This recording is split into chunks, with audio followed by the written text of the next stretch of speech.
Yeah.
Hello everyone, welcome back to Xinhua Global Live. This is Yuan Shuai from Xinhua News Agency in downtown Berlin. Today is the International Museum Day. Theme of this year's International Museum Day is Museums and Contested History, Seeing the Unspeakable. Genocide to the Jewish people in World War II is definitely one of the darkest history, not only in Germany but also in the history of all humankind as well. So today we're going to visit the memorial to the murdered Jews of Europe, and also known as the Holocaust Memorial. And let this museum say itself the unspeakable history. Here with me is the Deputy Director of the Memorial Foundation, Dr. Ulrich Baumann. Nice to meet you, Dr. Baumann.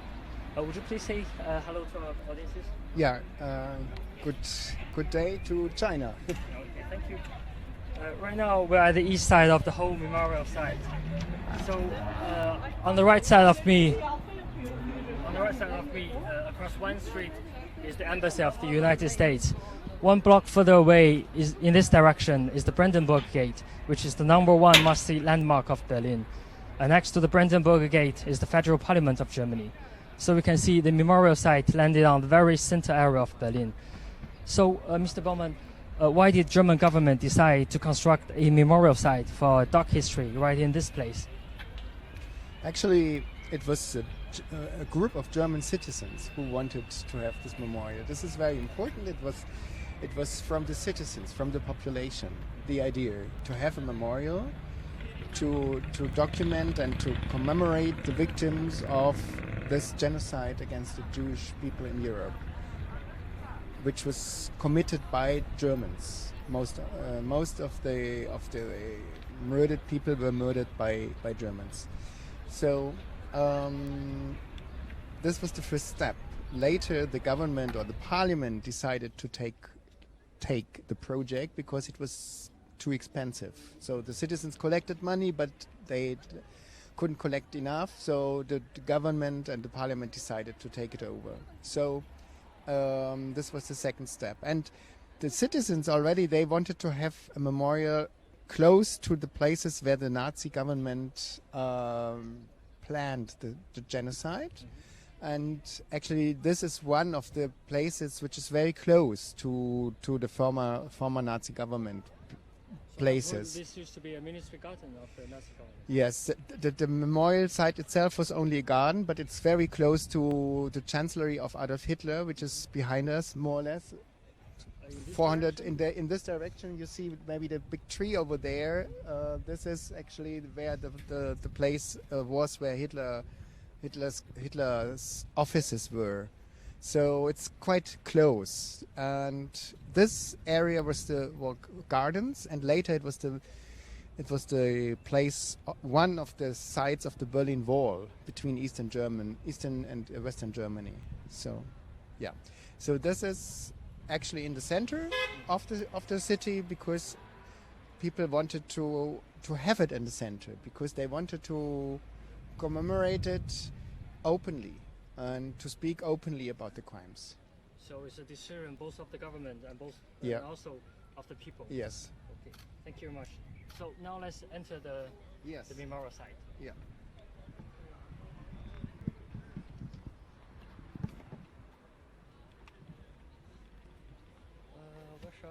Where can we go? Maybe we can. There's.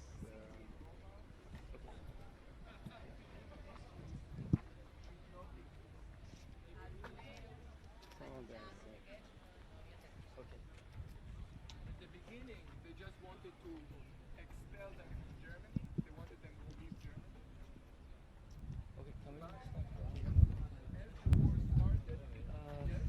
Right now in front of me is the Holocaust Memorial. Instead of a single statue, it's a grid composed by more than 2,711 cuboid concrete pillars or stelae. The whole site covers 19,000 square meters. The pillars are spaced 1 meter apart from each other to allow only one individual passing between them. All the pillars are 95 meters wide and 2.4 meters long, but their height varies from 0 to 4 meters. And the ground is not playing, the ground level. So, in Poland, for example, they started a new policy that The ground level goes ups and downs, which makes the top level of the pillar more random. And in this way, the architects are telling us there's a chaos embedded in the seeming order. So, would you tell us more about this architect and his design? Actually, it was two people who designed it. It was the architect Peter Eisenman and a very well-known artist Richard Serra, and they together had the idea. It is a memorial which is very modern because you are in the memorial. You are not in front of something and looking upon, but your body becomes part of the memorial.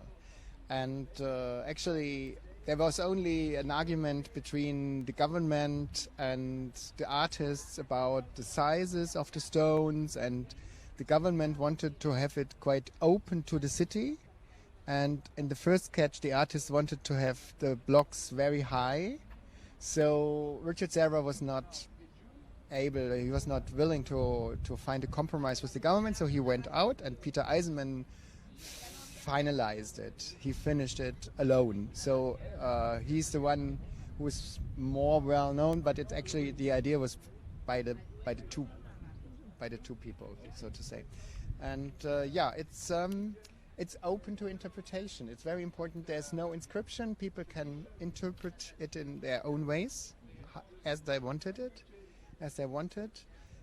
But there are some meanings. So every stone has the same size, but not the same height.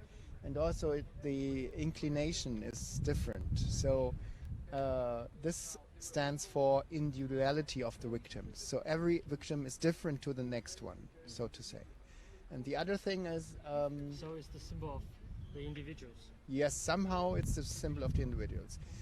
If you are going to Greece or to Turkey or to Israel, you will find Jewish cemeteries very similar to these stones. That's very interesting. Not in Central Europe. The stones on cemeteries in Central Europe, they are not like that. They are like just stones like this. But so maybe Peter Eisenman was somehow influenced by the art of cemetery also. A lot of people say these are graves. They are not graves, of course. Really It's yeah, it's this abstract. It's completely abstract, and there are no Jewish. I mean, there had been no massacre here on this ground. So you cannot say it's a cemetery. It's an abstract piece of art on a place where there had been no camp here. So it's just, I mean, as we have talking about before, it was a garden of a ministry before, and so, but it is an abstract piece of art, and this is very interesting concept. On the one hand, it's very open. On the other hand, of course, there are some problems because a lot of people do not know what's all about, and they start to climb on it and jump, and so it's quite noisy some days. So we have some problems also. But in general, it's a very, I think it's a very good concept to have it so open. Thank you. Let's move Yeah. further on.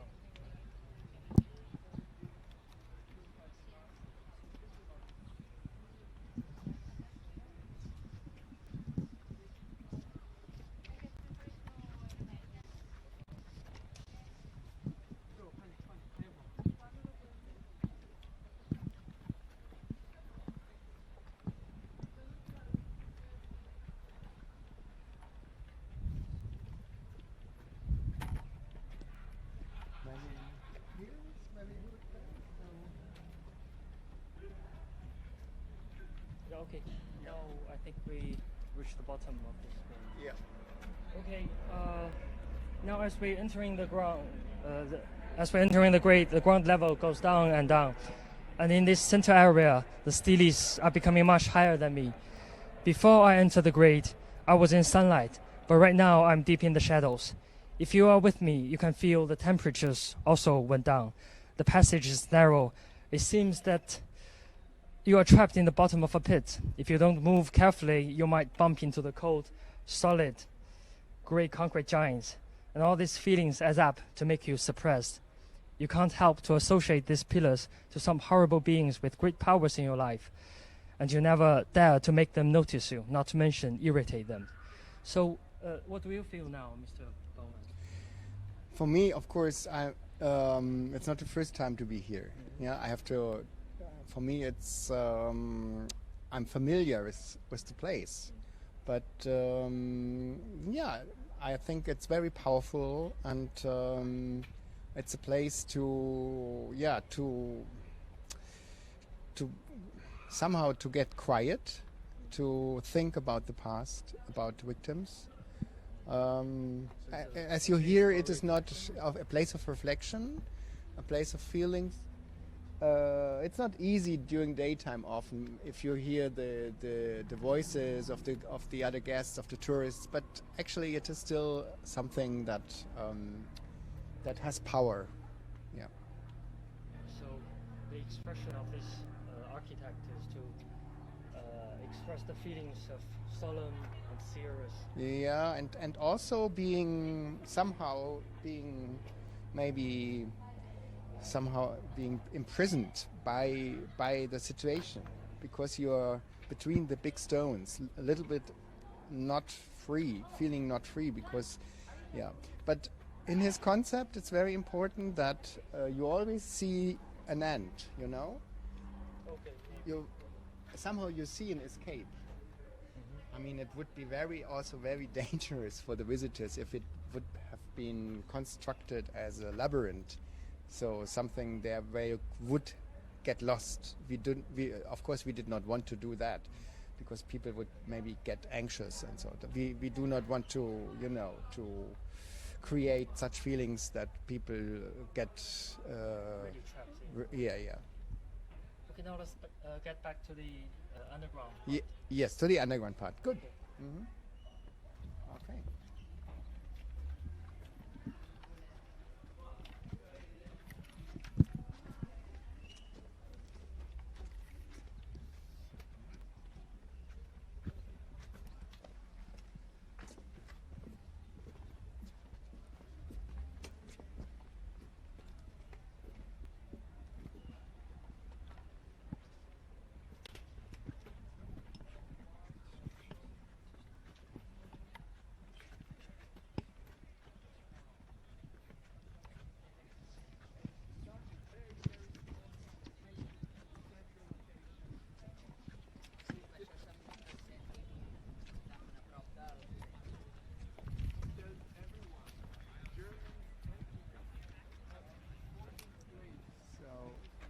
You want to go downstairs to the exhibition now, or Yeah. okay?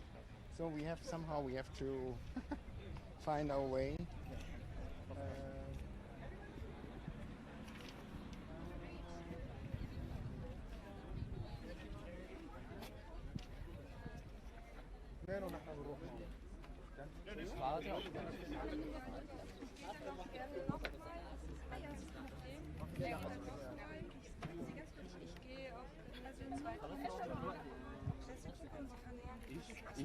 Wir warten auf die zweite Gruppe. Ich fand nicht.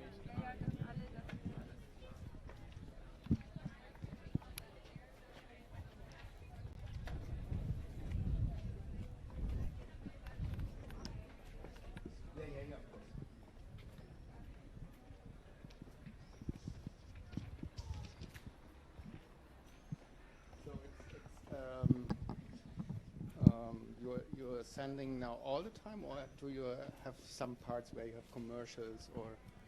No, it's a continuous process. We will send it on. Wir gehen einmal durch mit dem Kamerateam. Ist alles richtig. Danke.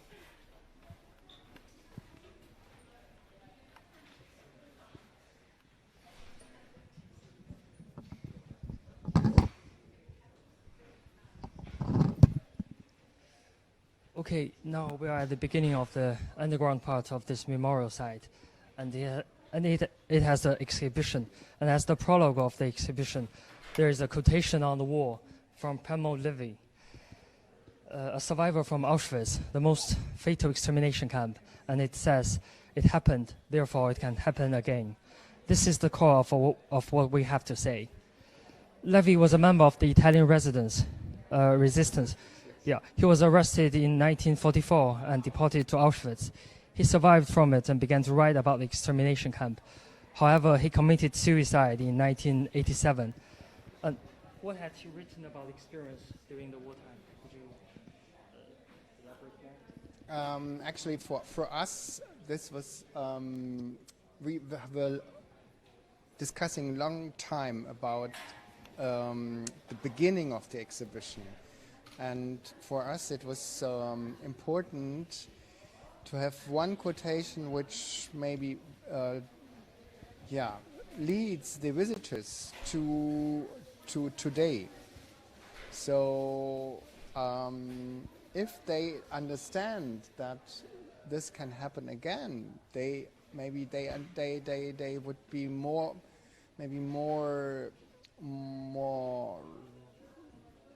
would pay more attention on the circumstances, how this developed and what happened, and so this was the reason why we showed that.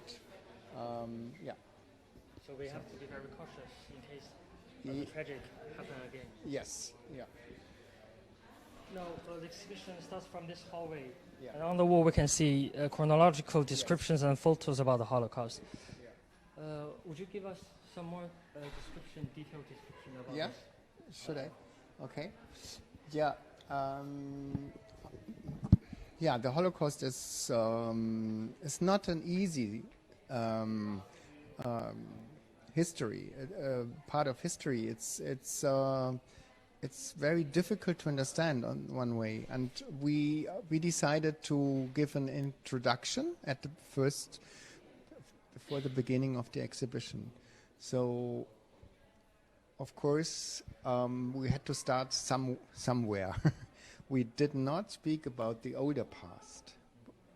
So we had, in Germany, Jews were citizens, equal citizens as the Christian population, but not for a long time, because in the Middle Ages they were discriminated, and later they got equal citizens' rights. But there was anti-Semitism, and so I personally think this is you cannot tell all the things, and one thing we could not explain and tell is the story of anti-Semitism here. So this is missing. So I'm still sad that this is missing. We are doing other exhibitions explaining what is about anti-Semitism. But we start with the moment when Hitler was appointed to be Prime Minister or Chancellor of Germany in 1933.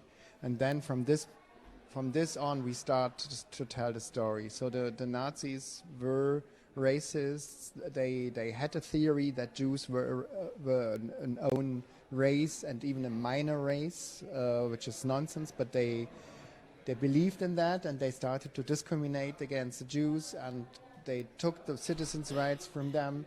They destroyed the synagogues, and then everything started to get worse and worse with the beginning of the Second World War in Europe. So the attack on Poland, where Poland was actually the country with the biggest Jewish population in Central Europe, and Nazis conquered a lot of parts of Poland, and they put the Jewish people together in ghettos, in special districts, which they were not allowed to leave any longer. They were in the ghettos. They were very poor. They suffered. There was a lot of starvation, a lot of illnesses, and so this was the situation until the year 1941. And then there was later Germans conquered France and Dutch countries and others, but the next step actually was the attack on the Soviet Union. And when the Germans entered Soviet Union, they were even more brutal than in Poland, and they started to shoot after some weeks whole Jewish communities, so men, women, and children. So, and there were big massacres in a lot of towns, and this came back to Poland to occupy Poland, and so the Nazis started to kill Jews in Poland, the Jews from the ghettos in Poland. So the Holocaust has already begun in 1941. And then what happens then is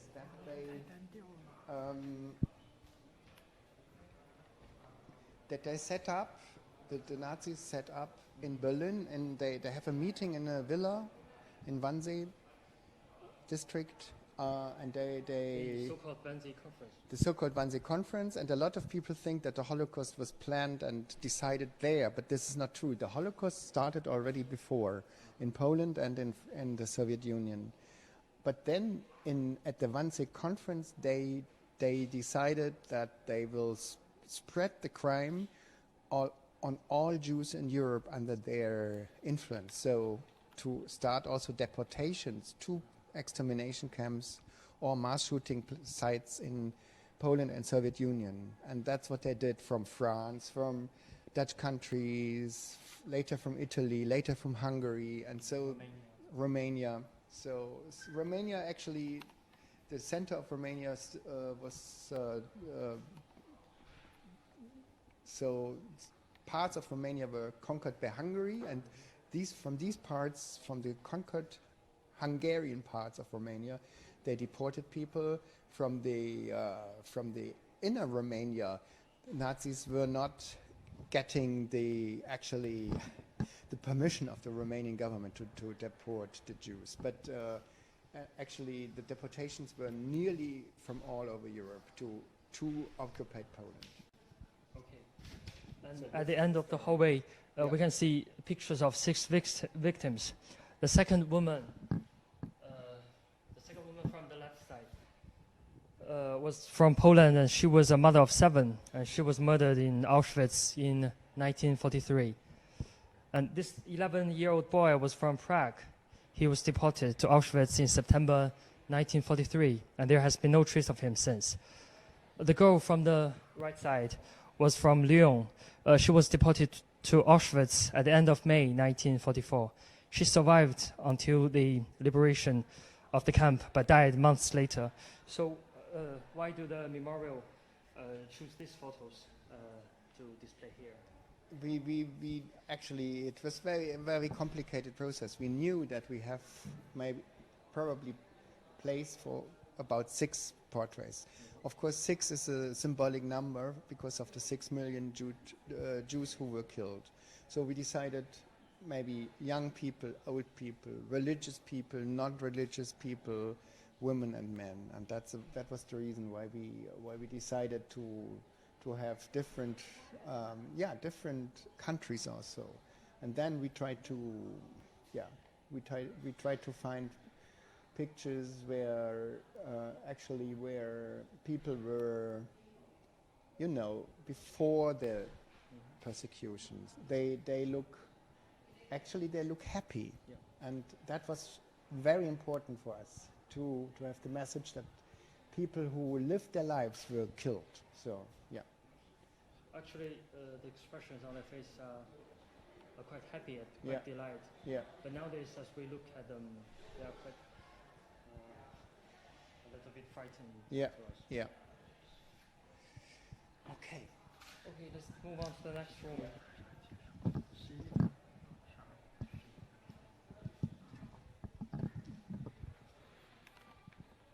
So, would you tell some details about this? Yeah.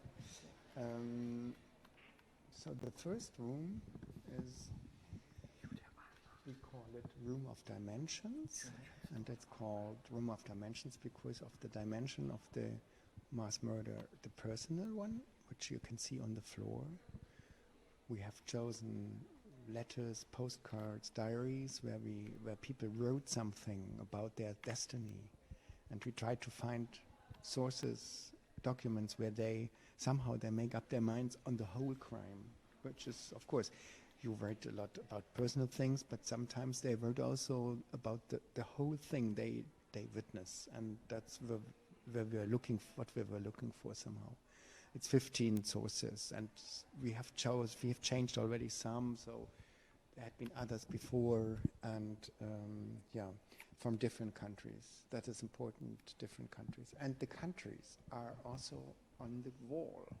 So there are the different European countries where you have the victims, the number of Jewish victims in these countries. Okay. I've heard there's a letter from a little girl to her father. Yes. Which is very famous. Yes. Can we look to it? Yes.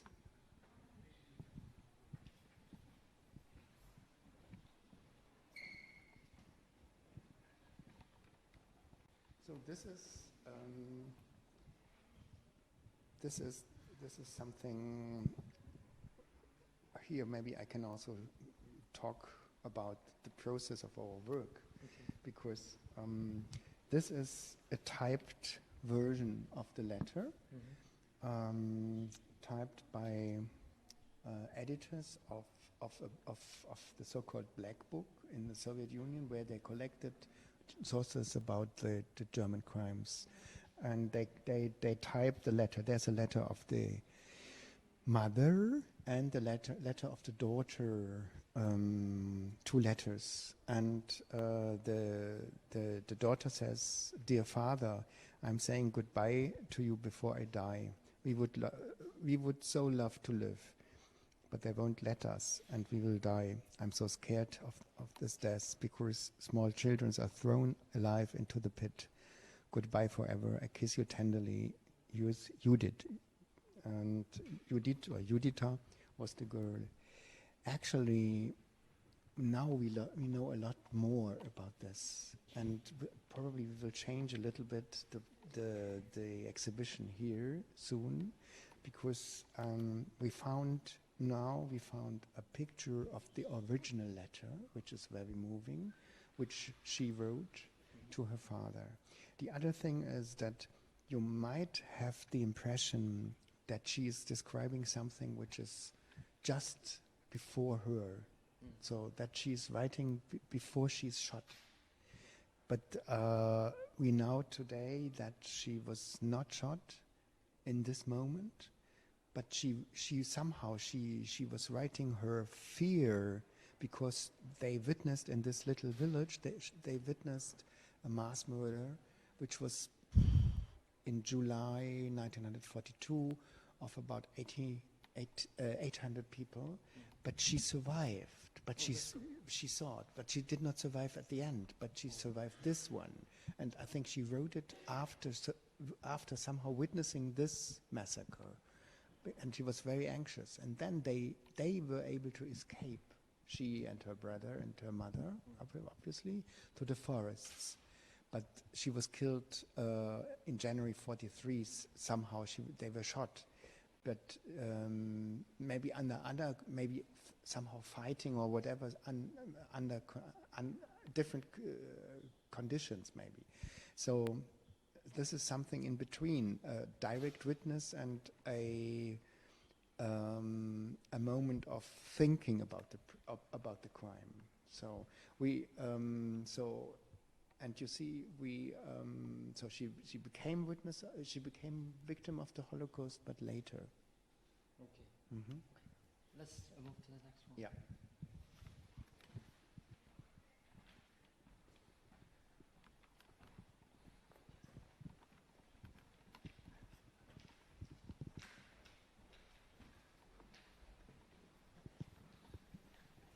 So this room is about the stories of families. This is the family room. Yes.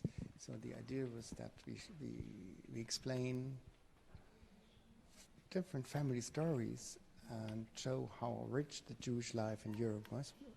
Different before the Holocaust, very different different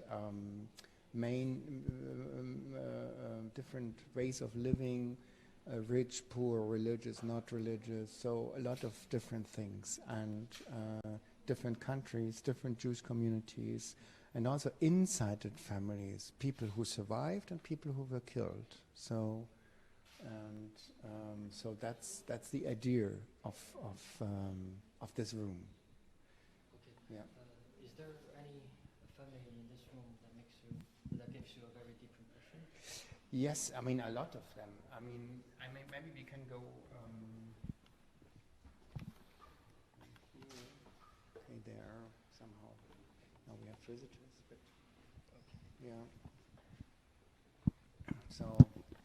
We are talking a lot about this family because so this is a Polish family, and it was the how to say, the destinies of people in this family were very different. The mother was deported to a camp, to an extermination camp, and she was killed. The father, the daughter, and the brother of the daughter, the father was working for the Germans as a forced laborer, and the daughter was hidden different times, and the father and the son also, from time to time they were hiding if the situation was too dangerous. And that just before the Soviet troops came, they were found, and they were killed, but the daughter survived. And so she was orphaned after the war, and she was the lady who was speaking at the opening of the Holocaust Memorial in 2005. So you can see her here on the pictures. So somehow this story is also about struggling to survive, and she struggled, and somehow she survived. And there's, on the other hand, for example, this big family from Serbia, and most of this family, they were killed, and they were only such a big family. Most of them. Most of them were killed. Yes. Only actually one branch who were escaping. Some of them were surviving, and very cruel. The men were shot. The women were killed by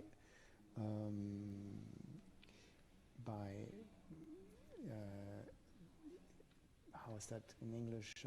Exhaust fumes in cars, where they were brought into cars, and the cars were driving through the capital of Serbia, Belgrade, and they were killed by being driven through the city. So because they were leading the exhaust fumes into the cars.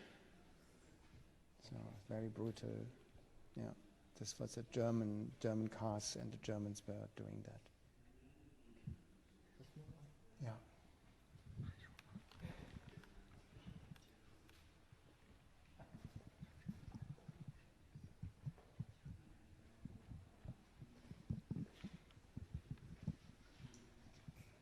This room is